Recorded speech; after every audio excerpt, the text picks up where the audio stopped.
Hello everyone, I hope you all are doing well. So we were under the topic environmental issue and today we are going to study what is meant by greenhouse gases and what is greenhouse effect and also how it contributes to the global warming.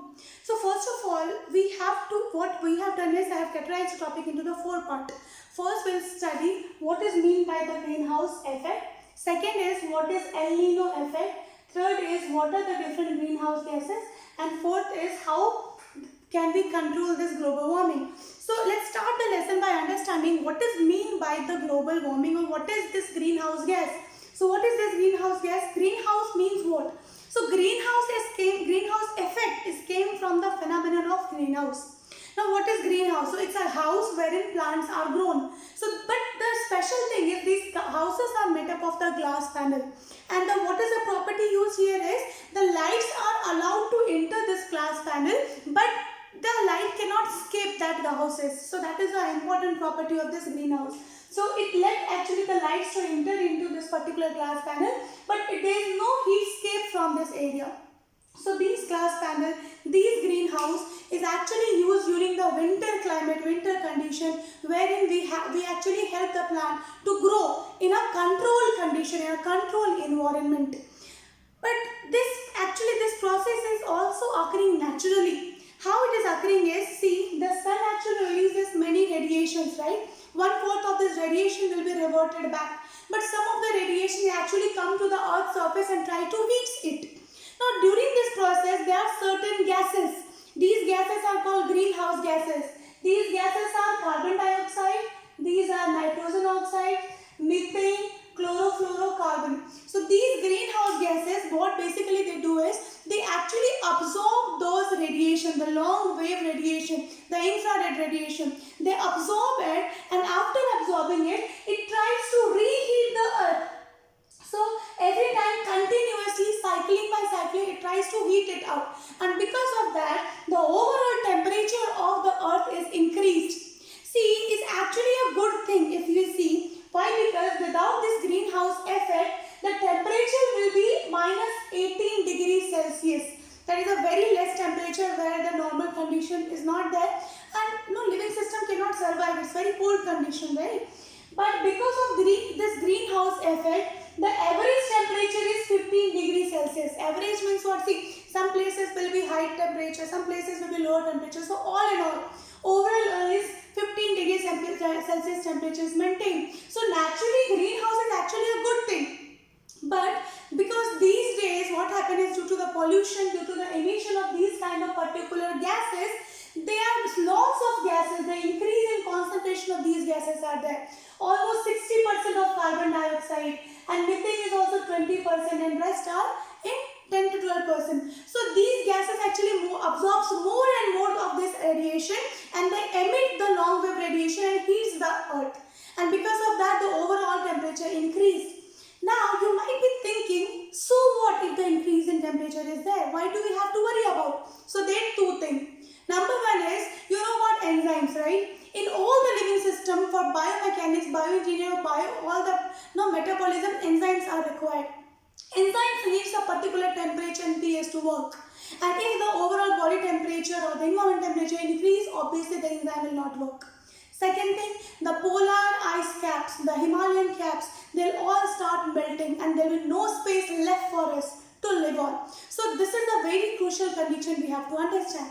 And over the last century, scientists suggest that almost 0.6 degree increase in temperature has been registered and it is still increasing. So this is a very important point to understand. So what is greenhouse? So greenhouse is actually a natural condition wherein the long wavelength radiation is absorbed and it actually heats the earth.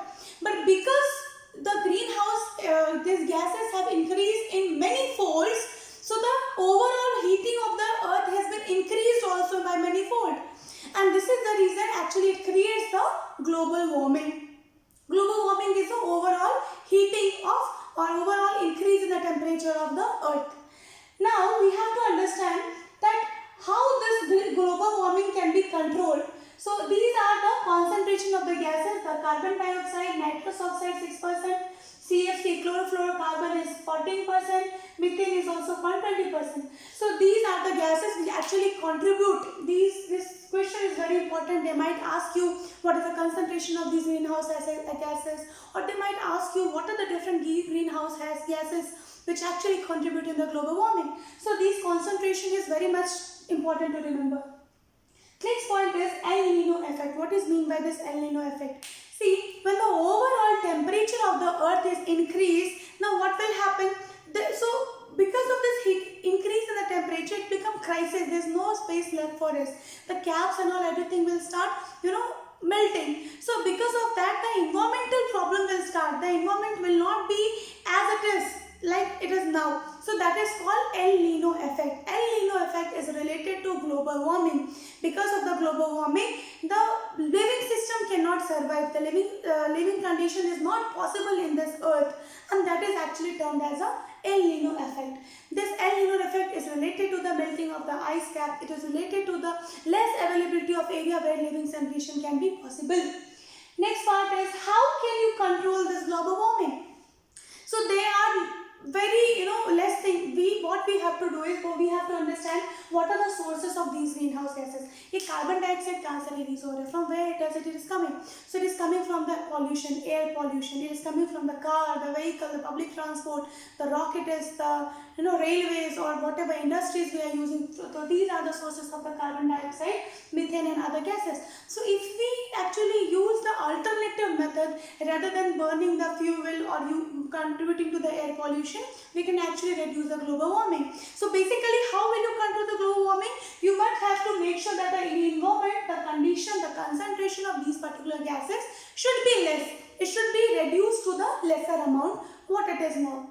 Second thing is, you can plant more and more trees. Now, because the carbon dioxide concentration, you can see it is more, and trees are the only which can actually absorb this or fix this carbon dioxide through the process called photosynthesis. So by planting more trees, by checking the plant should not cut every time, by checking the deforestation, we can actually make sure that the global warming can be controlled of.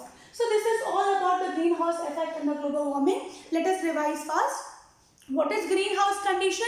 So it is a condition wherein the light wavelengths are coming but it is not able to escape. The same process or phenomenon is used naturally wherein some greenhouse gases such as carbon dioxide 60%, methane 20%, nitrous oxide is also around 6%, and then chlorofluorocarbon contributing 12 to 14%. These gases are increased in their concentration. They absorb this long wavelength radiation, the infrared radiation, and they heat the earth continuously by cycling. And because of that, there is an overall increase in the temperature, which is called global warming. Now we can control this global warming by planting more and more trees, by checking the deforestation, and also by reducing the level of these greenhouse gases in the environment. Now this is all about this lesson. Thank you very much for watching. Have a nice day.